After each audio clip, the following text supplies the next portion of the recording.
우리는 각기 저마다 논의 흔적을 지니고 살고 있습니다. 논 밖에 있는 사람은 외상의 흔적이라고 말하지요. 논 안에 있는 흔적은 내상이라고 말합니다. 어떤 이는 외상의 흔적이 컴플렉스가 돼가지고 신성까지 다치는 경우가 적지 않습니다. 아무튼 둘 다 상처인데 치료를 받아야 할 그 상처입니다. 치료를 받으면 생명에는 지장이 없을지라도 흔적은 여전히 남게 되어 있습니다. 때로는 흔적이란 것이 내관이 되어서 언제든지 같은 불씨가 지나가는 폭발할 위험이 항상 도사릴 수도 있는 것입니다. 그러므로 우리가 그 사람의 상처와 아픔을 완전히 안다고 말할 수는 아무도 없을 겁니다. 어떤 사람을 이해하기 위해서는 그에게 영향을 미치는 유전적 요인과 때로는 환경적 요인을 우리는 알아야 상대의 아픔도 이해할 수 있을 겁니다. 더 나아가서 그가 어떤 도덕적인 선택을 하여 오늘에 이르게 되었는지 또한 알아야 할 겁니다. 어떤 사람에 대해서는 안다는 것은 결코 쉬운 일은 아닙니다. 그래서 10길 물속은 알아도 한 길 사람 속은 알지 못한다는 옛 속단이 바로 거기에서 나온 겁니다. 자, 여러분 누군가의 삶에 잘 추적해보는 때로는 내적 치료에 큰 열매를 얻을 수가 있습니다. 특히 그의 삶이 무엇 때문에 크게 바뀌었는지 알아내는 나름대로의 큰 교훈을 얻게 되리라고 생각합니다. 예를 들어 봅니다. 소종의 논의 둘의 흔적은 예수를 알고 낫나게 해 주었습니다. 예수의 능력이 내게 노늘도록 항상 의지하고 살도록 해 주신 것이라고 저누나 간사히 여깁니다. 또한 예를 들어서 다소의 사울을 사도 바울로 변화시킨 그리스도의 생명의 능력을 이해한다는 큰 교훈을 깨달을 수도 있을 것입니다. 더욱이 갈라디아서 6장 17절에서 말씀합니다. 내가 내 논에 예수의 흔적을 지니고 있노라. 그의 날의 의미를 조금이라도 깊이 이해한다는 우리의 삶도 크게 달라지라고 여겨집니다.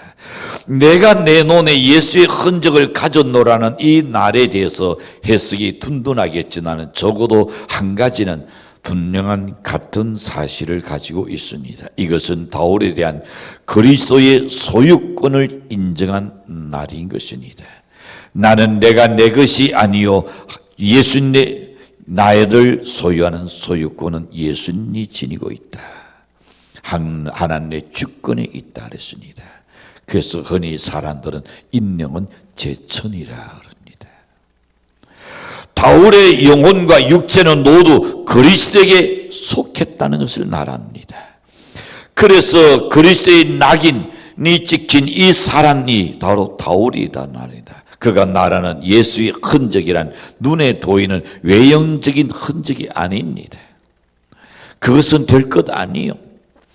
십자가의 노딱힘을 통한 영적인 흔적을 이야기합니다. 그렇기 때문에 갈라디아서 2장 20절에 보시는 내가 그리스도와 함께 십자가에 노딱혔다는 것을 말합니다. 그가 실질적으로 노딱힌 것이 아니라 예수의 십자가의 노딱힘으로 인하여 내가 이제는 정과 욕이 내 속에서 일어나는 정욕과 내 모든 욕심을 내가 함께 십자가에 노딱았다는 이제는 그런 삶을 더 이상 살지 않겠다는 그의 결심이죠. 그렇다면 바울에게 있는 영적인 흔적, 십자가의 노딱힌의 흔적이란 과연 무엇을 이야기할까? 첫 번째 생각해 봅니다. 내 눈에 지닌 흔적, 그것은 사명에 대한 철저한 헌신을 이야기합니다. 전설에 따르면 그는 매우 단신이었다고 말합니다. 그것이 사실이라면 그는 지극히 왜소한 논입니다. 그가 행한 것을 보는 거인보다 더 큰 일들을 이루었던 사람입니다. 그가 그렇게 할 수 있던 것은 뭡니까? 그는 그 당시 누구보다도 더 많이 기도하고 더 많은 일을 했던 사람입니다. 그의 문장을 그린 당태에는 나는 한 가지 일만 한다라는 글이 새겨져 있다고 합니다. 그는 세상 사람들이 자랑스럽게 여기는 온갖 세속적이고 잡동사니 그런 것에 대한 전혀 관심이 없었습니다. 왜? 무능하기 때문에 그거는 아닙니다. 사도 바울은 최고의 학문을 지닌 사람입니다. 최고의 권력을 지니고 있던 사람입니다. 날아가는 새도 떨어뜨릴 만한 그런 권세가 있는 바로 바울이었습니다. 바울처럼 한 가지 일에만 몰두하다가 비난받는 사람들이 또한 많이 있었습니다. 칼빈을 생각해 봅니다. 칼빈은 그의 탁월한 논장력을 알떡스 산맥의 장관을 노래하는 데 사용하지 않았습니다. 기독교 강요를 쓰는 데 사용하기 때문에 사람들에게 칼빈을 향하여 욕을 했습니다. 그 많은 지식을, 풍부한 지식을 가지고 어떻게 고작 기독교에 관한 기독교 강요를 쓰느냐. 파스칼은 빼어난 자연 경관에는 관심이 없이 오직 인간의 영혼 탐구에만 내달렸기 때문에 극심한 비탄을 받았던 사람입니다. 바울 당시 사람들은 그가 화려한 신전과 그리스의 이 예술에 대해서 아무런 언급도 하지 않은 것을 보는 그를 비난했을 것입니다.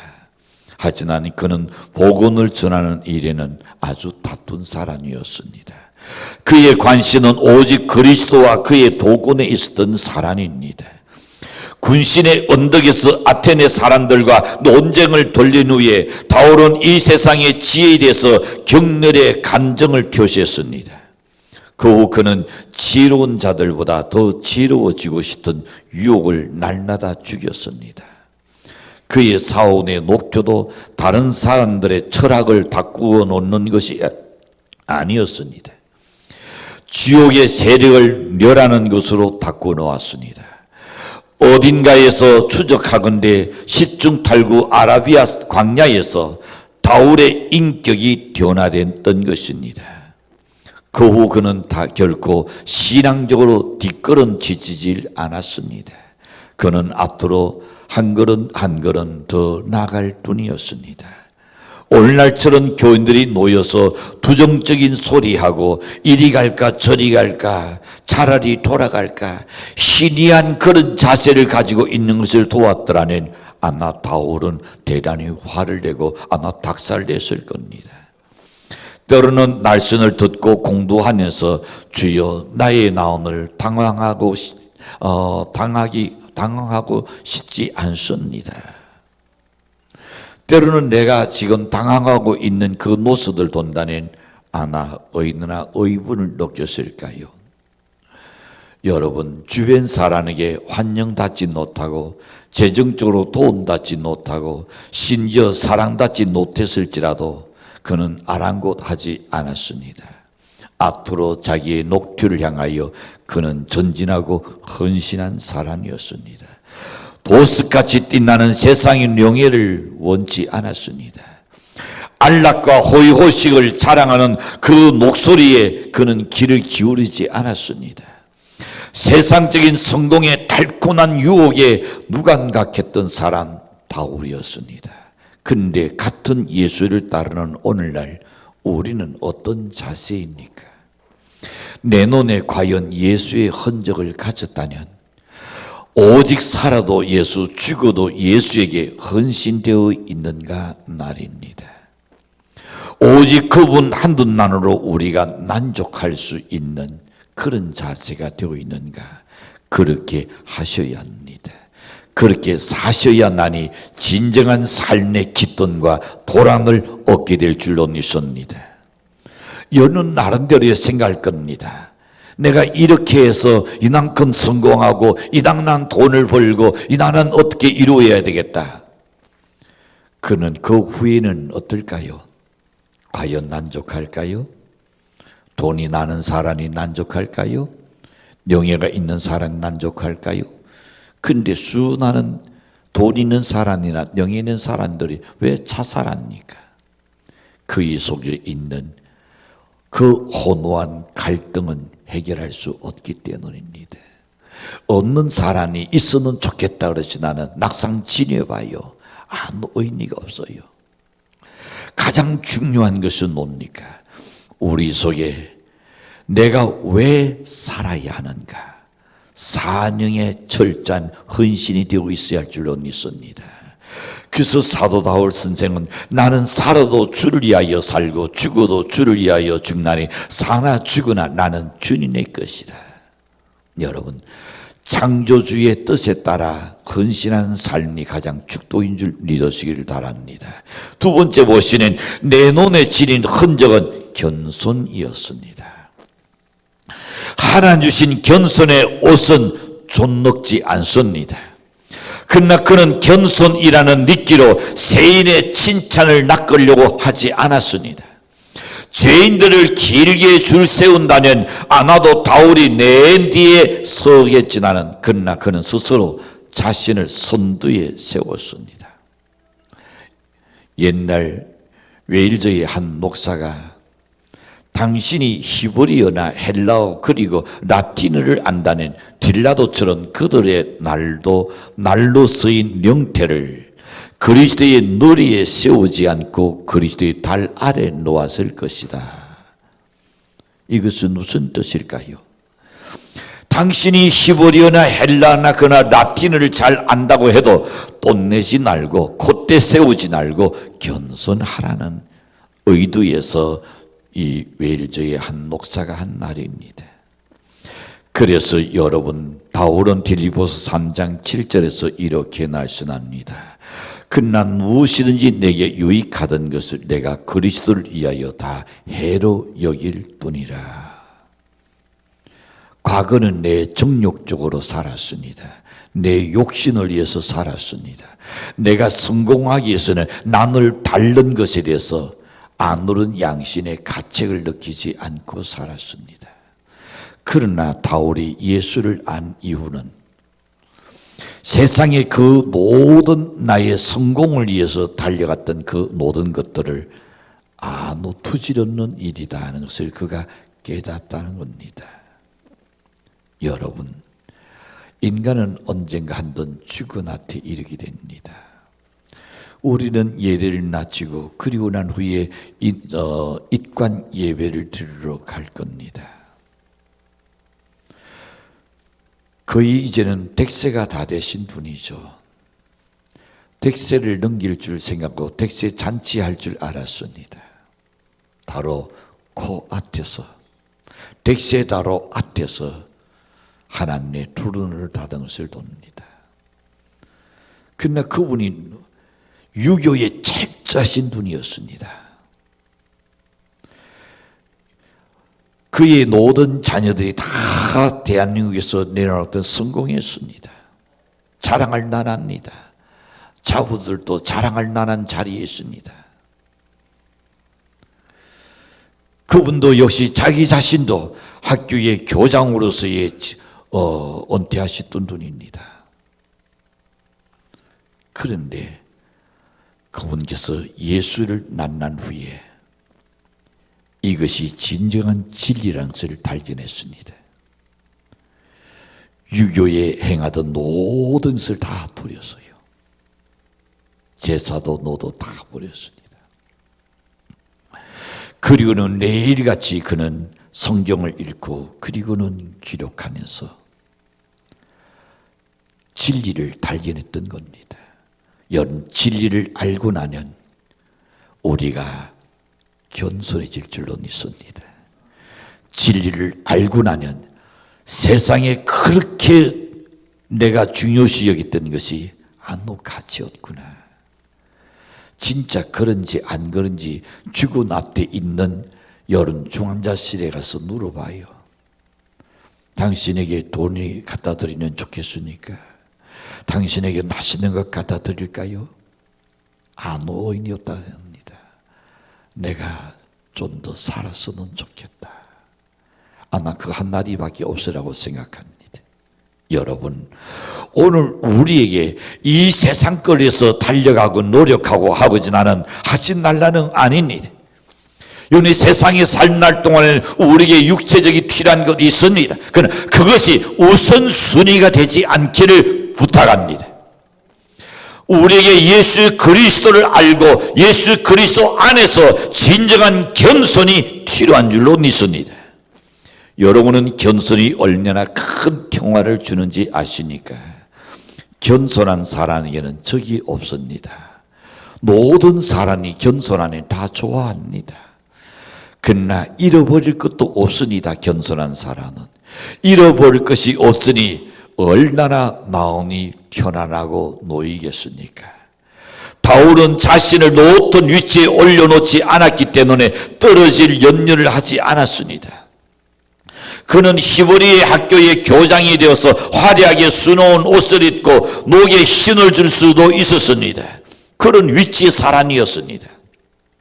그러나 그는 온유와 겸손으로 장식된 그의 영혼은 더 큰 이 영예의 빛을 달하고 있는 줄로 믿습니다. 겸손, 대단히 아름다운 겁니다. 세 번째 생각해 봅니다. 내 눈에 지닌 흔적은 고난이었습니다. 바울이 로마서 8장을 언급하는 고난의 신뢰를 보낸 그는 그리스도를 위하여 환난과 곤고와 핍박과 기근과 적신과 위험과 칼과 강도의 위험과 이 모든 것을 겪었다 했습니다. 그 작은 체구에도 불구하고 이런 고난을 모두 경험했다는 것을 그는 말합니다. 복음을 들고 수없이 다닌 이 유대인들은 하나님과 하나님의 자녀들을 대적하는 모든 이들과 맞서 싸웠던 바울입니다. 복음 사역자들의 노동이라고 할 수 있는 바울과 지옥의 제왕이라고 할 수 있는 사탄은 서로 공격을 멈추지 않았습니다. 이 두 세력 간의 싸움에는 규칙이 없었습니다. 그것은 모든 수단이 동원되는 치열한 총력전이었습니다. 바울의 흔적을 생각해 봅니다. 그는 굶주림으로 야윈 얼굴이었습니다. 채찍 자국이 선명한 눈이었습니다. 금식으로 약해져서 구부러져 있는 그런 눈이었습니다. 루스드라에서 돌로 맞아서 죽을 뻔했던 상처도 있습니다. 그것뿐인가요? 고도운 그의 고난을 더욱더 견디기 힘들게 만들었습니다. 사실에 하나 가난내를 5번 맞았다고 그랬습니다. 3번은 대장으로 맞고 1번은 돌로 맞고 3번은 파선을 당했다 그랬습니다. 그러도 그는 여러 번 죽을 뻔했습니다. 그러나 그런 이 모든 고난이 그에게는 아무것도 아니었습니다. 왜냐하면 그는 이 모든 것을 천국을 가져다 줄 잔시 닿는 가벼운 고난으로 생각했기 때문입니다. 이거야말로 고난을 우습게 보는 지극히 담대한 나온이라고 말할 수가 있을 겁니다. 여러분, 우리가 그리스도를 위하여 받는 고난, 고통, 오히려 여러분에게 주님 품에 가는 그날의 영광이 되라고 믿습니다. 네 번째 생각해 봅니다. 내 눈의 흔적, 그것은 열정이었습니다.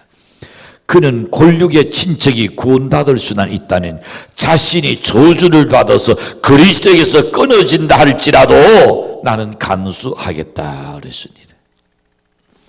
내 사랑하는 혈육이, 내 가족이, 내 친척이, 내 동족이 구원받을 수는 있다면 내 눈이 갈갈기 찢기는 한이 있어도 나는 그것을 택하겠다. 그만큼 여러분 구원이 필요한 겁니다. 영생이 필요한 일이기 때문입니다. 그의 영혼 구원의 열정이 활활 타올랐습니다. 오늘날도 성도들이 이 거대한 불 기둥에서 조금이나마 여러분이 불이 붙는다면 얼마나 좋을까요? 박해자들이 바울에게 쏘지 내질할 때도 그의 안에 둘은 어느 누구도 끌 수가 없었습니다. 굶주림과 추위와 투옥에도 그 둘은 꺼지지 않았습니다. 사람들이 그에 대해서 오해하고 그의 뜻을 잘못 전한다 할지라도 그의 가슴 속에 전도에 대한 열정의 불은 꺼지지 않았습니다. 강과 바다의 위험 속에서도, 강도의 위험 속에도 그 불은 꺼지지 않았습니다. 생명이 그의 논에 빠져나가는 순간까지 그 불은 계속 타올랐던 겁니다. 이 강력한 복은, 사랑의 불이 저와 여러분의 심장에도 타오를 수 있기를 축복합니다. 여러분의 사랑하는 가족이 멸망으로 가는 것을 여러분 알고 있지 않습니까? 그런에도 불구하고 잠을 잘 수 있고 편하게 녹을 수 있다는 것은 우리는 조금 부끄러운 일이 아닐까요? 진짜로 여러분의 가족을 사랑한다면 시간을 전퇴하는 일이 있어도 여러분의 사랑하는 가족들을 구원하기 위해서 우리는 애를 써야 할 줄로 믿습니다. 그 열정이 있어야 한다는 말입니다. 다섯 번째 생각해 봅니다. 내 눈에 예수의 흔적, 그것은 사랑이었습니다. 그리스도의 사랑이 되었다는 바울은 사랑의 능력을 키워나갔던 겁니다. 그의 사랑이 얼마나 큰가요? 무엇보다도 그는 주님을 사랑했습니다. 그리고 사람들을 사랑했습니다. 열나디의 잔소리보다는, 열나디의 강권보다는 사랑이 더 중요한 겁니다. 우선입니다. 더 나아가서 원수들도 사랑한 것이 바울이었습니다. 고난과 영혼의 고통까지도 그는 사랑했습니다. 사도 바울께서 기도에 게으름을 틔우지 않았던 것도 하나님과 이웃을 사랑했기 때문입니다. 사랑 때문에 그는 잃어버린 자들, 가장 낮은 자들, 가장 작은 자들을 찾아갔습니다. 그의 사랑이 얼마나 큰가요? 그는 아테네 군신의 언덕의 지식인들과 해당의 종교가들과 시장의 탕자들을 불쌍히 여겼기 때문에 그들을 그리스도에게 인도하려고 노력했던 사람입니다. 그의 나온의 니치는 사랑의 그 발전기라도 하나 달려있는 것 같습니다. 그리하여 그는 지칠 줄 모르는 열정과 사랑으로 하나님을 위해서 큰 일을 시도했던 바울입니다. 사도 바울처럼 기도하는 사람들은 너무나 많지 않다는 것이 오늘날 문제입니다. 미국의 어떤 오성 장군의 부인이 지은 아름다운 찬송가의 가사와 그녀의 신앙이 담긴 고백서가 있습니다. 잃어버린 영혼을 찾아 나서지 않고는 견딜 수 없는 사랑, 이런 사랑을 저에게 주소서. 오 주여, 저의 모든 것을 바치오니 영혼을 구원하기 위해 모든 희생을 치르게 하소서. 이것은 한낱 감상주의자가 아니었습니다. 실제 그녀의 복음을 전하기 위해서 가난과 갈등과 기득권을 다 상실했습니다. 그리고 심지어 투옥되는 일까지 그는 간수했습니다. 영혼을 사랑하기 때문에. 찰스 웨슬리는 이렇게 말합니다. 이 땅에서 제가 원하는 것은 오직 주님의 순수한 사랑을 가슴 깊이 품는 것뿐입니다. 그리스도의 사랑을 가슴 속에 깊이 품는다면 어찌 우리가 사랑하지 아니할 수 있겠는가 말입니다. 인도에서 선교 활동을 한 영국의 여자 선교사가 있었습니다. 에이니 카나라는 사람입니다. 그는 이렇게 말합니다. 남들의 일에 발벗고 나설 수 있는 사랑을, 역경에 굴하지 않는 리더를 저에게 주소서. 오늘 우리들이 가져야 할 나온 자세가 아닐까요? 남의 일에 우리는 너무 무관심합니다. 내 생명이 아니니까. 내 생명이 아니니까. 그러나 진정한 우리 그리스도인은 그 영혼을 생각하는 내 생명과 다를 바 없습니다. 오히려 내 생명보다 더 중요시 여겼습니다. 바울은. 그래서 내가 그들 구원하할 수 있다는, 그들을 전도하할 수 있다는, 저들을 영생의 길로 인도할 수 있다는, 차라리 내가 그리스도의 생명책에서 나를 지워지는 한이 있어도 나는 저들을 전도하고 싶다. 그 뜨거운 열정이 우리 속에도 있어야 할 줄로 믿습니다.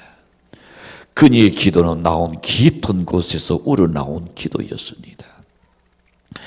이런 신앙의 위인들은 사도 바울에게서 영혼을 구원하는 방도를 배우고 노력한 사람들이었습니다. 나는 사람은 그리스도께 인도한 사람들 하나같이 영혼을 사랑한 사람들입니다. 그들을 사랑한 분에 대한 사랑 때문에 그들은 눈물도 해산의 고통을 통해서 승리했던 것을 돕니다. 지금과 같이 악한 때에 우리도 그들처럼 주님을 사랑하고 영혼 구원에 나서지 않겠는가 말입니다. 저는 돕니다. 주님을 사랑하게 하소서. 사랑은 우리의 생각과 행동을 지배하는 강력한 힘입니다. 사랑이 있을 때 저는 정직하게 행할 수 있으며 사랑이 있을 때 저는 주님을 올바로 섬길 수 있습니다. 사랑은 모든 시련을 견디고 쉽게 만들며 사랑은 근심 걱정을 가볍게 만들어 줍니다. 사랑은 의심하지 않고 담대히 따르며 사랑은 승리합니다. 여러분, 우리는 우리의 주인 예수 그리스도의 흔적을 지녀야 하지 않겠는가 말입니다. 우리는 바울 사도가 영혼 구원하는 위해서 그 당했던 흔적을 우리 속에 있느냐 말입니다. 낙인을 찍을 때는 고통을 느끼는 노입니다. 우리는 그 고통을 감수할 각오가 되어 있어야 할 줄로 믿습니다. 낙인이 찍힌다는 것은 종의 수치, 퇴연을 지니고 있습니다. 여러분, 우리 눈과 나온에는 과연 누구의 낙인이 찍혀 있습니까? 그리스도의 낙인이니까 정말 참 다행입니다. 축복입니다. 아니면 세상과 세속의 낙인이 연애 가슴속에 가득 차 있으니까 연애 온통 놀이 속에 어떻게 하면 세상에서 출세할까, 잘 먹고 잘 살고 어화동동할까, 이걸로 가득 차 있는 세상의 낙인이니까 그 흔적은 그 주인의 소유입니다. 세상 것에 낙인이 찍힌 사람은 그는 세상이 그의 주인입니다. 그는 세상으로 그는 끌려갈 수밖에 없을 겁니다. 우리에게 그리스도의 낙인이 찍혔다는 우리는 그리스도의 평화와 그리스도의 생명과 그리스도의 영생과 그리스도의 그 희락 가운데 우리가 인할 줄로 믿습니다. 부활절은 성도로 하여금 그리스도의 부활을 전해야 할 사명이 있습니다. 여러분은 그리스도의 복음 증거를 위하여 얼마나 참고 고통받으며 얼마나 견뎌냈습니까? 전도하기 위해서 얼마나 많이 울었는가 말입니다. 한 영혼 한 생명을 구원하기 위해서 얼마나 큰 여러 번 인내하셨습니까? 그 흔적이 연속에 있어야 합니다. 마음의 육체에 어떤 흔적을 지니고 있습니까? 우리의 외상과 내상으로 흔적이 나는 자가 독된 사람인 줄로 믿습니다. 그러므로 그리스도를 위한 흔적을 소유한 자가 여러분이 되시길 주인으로 간절히 축복합니다. 기도합니다.